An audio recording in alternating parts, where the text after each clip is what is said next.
that was a long day at work, so I'm really glad to be home. Got a bit of headache.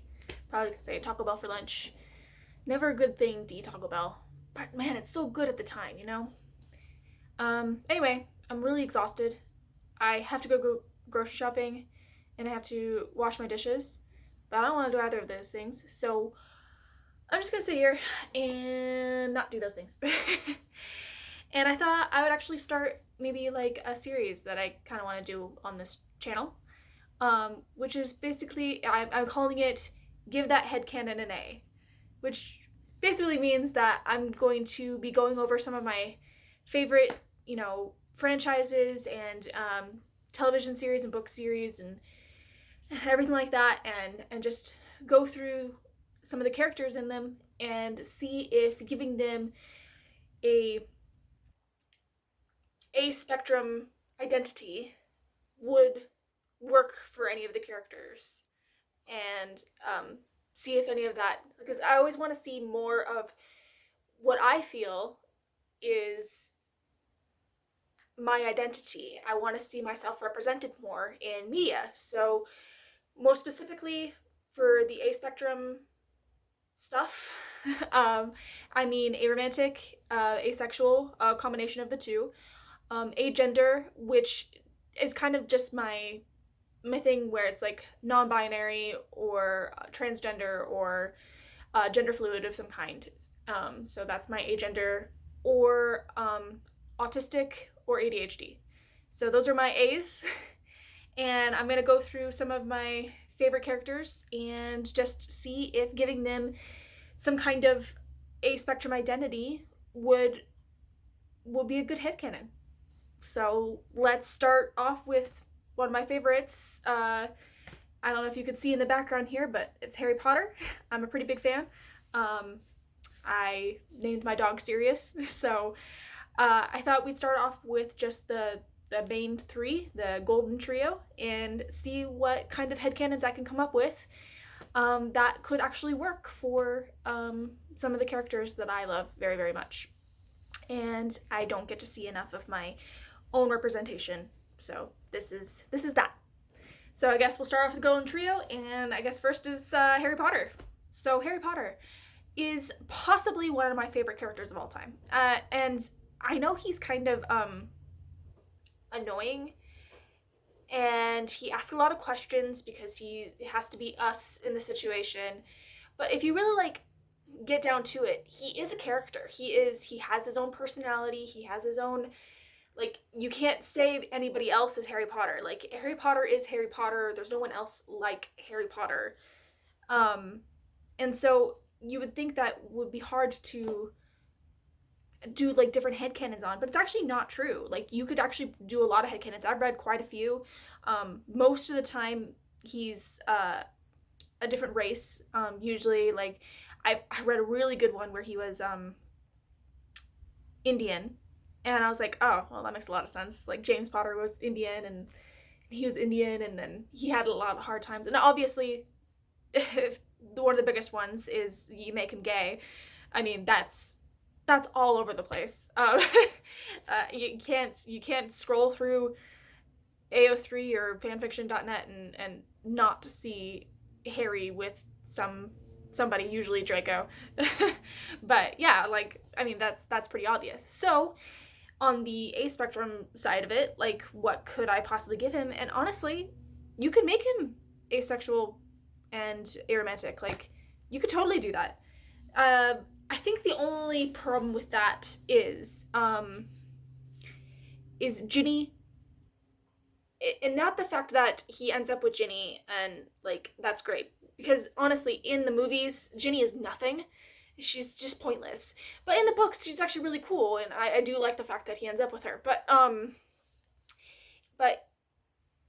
the main thing is what I want Harry to have, I think that's his whole arc in the story, is to have a family.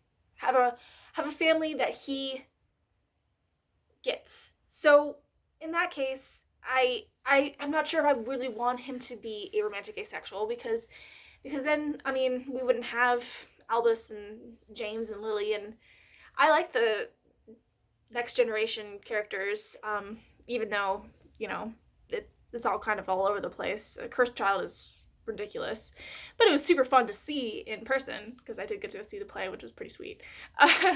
But yeah, so that would be the only reason I wouldn't make him aromantic asexual, is because I don't know, it wouldn't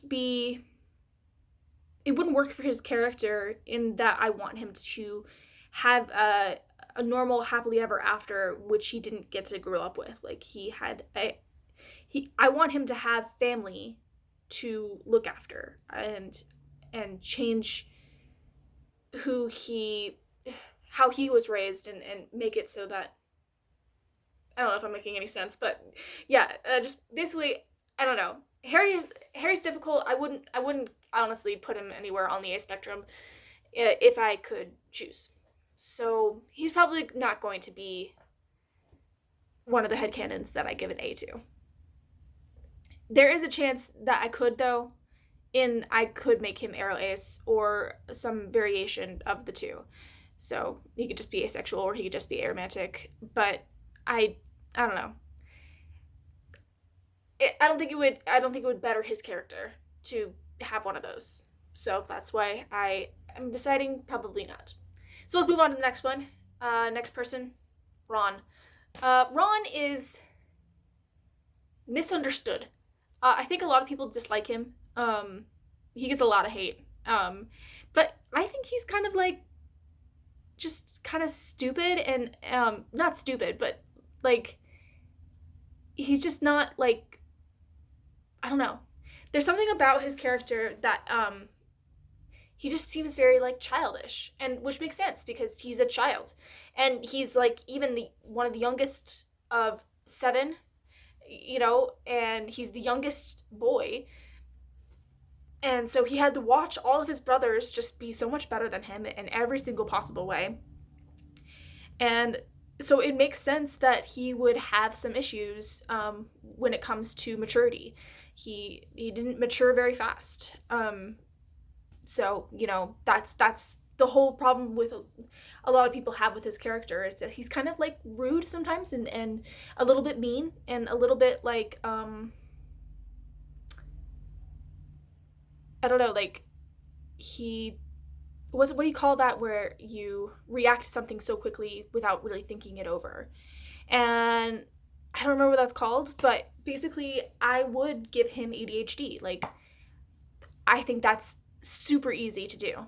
Like, give him ADHD, and then have his character arc be to realize that even people with ADHD can still go on adventures, and still have things that they're good at, and have friends, and fall in love, and all that stuff. I think it's perfect. I think it's a perfect, like, little headcanon to give Ron Weasley, is literally to give him ADHD. I think it works. He clearly is not very good with school. But he like has Hermione to like do all of his work. But that's just because he's not interested. He could be dyslexic. And so that could be why he has a hard time writing things. And that whole sort of thing. But if you look at some of his other things, he's really good at chess.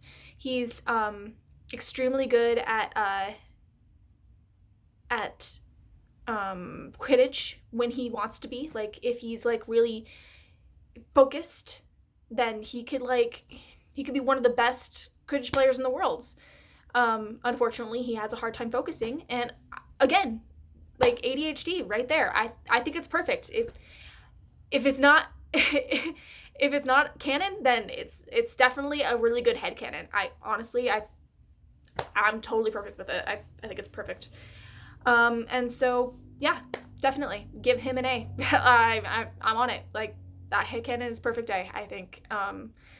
And so now we'll move on to the last of the trio, my darling Hermione. And Hermione, I can totally see her being autistic. She is. I don't know. As a person who also self-diagnoses as autistic, I see her see her character very much being like me. Like, I always kind of identified with Hermione and the way that she's very book smart, and she gets like these obsessions with things, and she will like read until she knows everything about it. And you know, she has a hard time making friends, and people think that she's weird. And I honestly, I think it's perfect. I think it's a perfect way to give her an A. Like, literally give her autism. Like, I think it's perfect. I wouldn't, it's not even like that much of a change. Like, honestly, it's not that much of a change of a character. Like, honestly, what is there to change? Having her be autistic doesn't really change anything about her character. She's still exactly the same. So yeah, it's barely even a headcanon. It's just basically canon. So between her and Ron, like, honestly, those two, it's almost perfect. Like, I could probably go through the books and I would find like instances where it doesn't fit. But you know, you could say that with everything. You can't make everything like fit. So I think it's a really good headcanon for both of them, and I'm pretty happy about it. Honestly, I think it's so out of the trio, 2 of them get A's. And Harry, you know, that's hard because I could probably make it work, but I don't think it enhances his character in any way to have him be on the A spectrum at all. Like, I can't imagine him being aromantic or asexual, or agender. I can't see him have autism or ADHD. So, you know, I think his character is fine the way he is, and you know, that's not a bad thing, especially if it helps that he is a person who does befriend 2 people who are on the A spectrum, being autistic and ADHD. So, I mean, that's actually kind of nice to see, like, a neurotypical, you know, heteronormative, allonormative person be best friends. Like he would never give up on them. Never in his entire life. He would always follow them. And I think that's beautiful.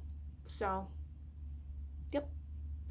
Anyway, I don't know if this was like a good video or not, or if I am making any sense, but if you have any opinions on this matter, please comment below. You know, message me on Tumblr, and you know, you can freaking email me if neither of those things work for you. My email is in the description below as well. Just like email me your headcanon and let me know what I would love to know. I would love to know, like, how you think you can enhance a character in an already like written property and filmed property, and just like let me know, like, what do you think? And if you like my headcanons, do you like them? Do you like the fact that I gave them an A? Because I don't know, I'm gonna, whenever I reread Harry Potter now, I'm gonna think about it. I'm gonna think about it so much. And let me know who else you want me to take a second look at. I have like some ideas in percolating, especially some more Harry Potter ones. Like, I was thinking the Marauders, or the teachers, you know, that kind of thing, like the professors. And you know, those are all like interesting headcanons that I would love to like just look over again and see if I can enhance them in any way using the representation that I would like to see more of. So, but yeah, if you have any other ones, please let me know. Let me know if you want me to take a second look at anything. And I think I already said this, so I'm just gonna move on. I'm gonna probably go to sleep. I am so exhausted, and I really wish I wasn't, because I have things I need to do. My dishes are ridiculous, and I do need to go to the grocery store, but I can't do any of those things right now. Like, I have like no executive function to do either of those things. I can't even like comprehend going to the grocery store right now or going downstairs and just standing over my sink forever. So I think I'm just gonna go lay in bed and I don't know. I don't know. If I wish I could find a way to like not be so depressed. I just feel so depressed all the time. It's ridiculous. I'm hoping that this helps me. This video thing. I think it is. I think it really is helping because I was way worse off last week. But I don't know. I should probably exercise more too. That would probably help. Probably feel better, but I don't know. I don't know. Hey. Well, welcome to the first episode of what I hope is a new series. And I will talk to you tomorrow. Bye.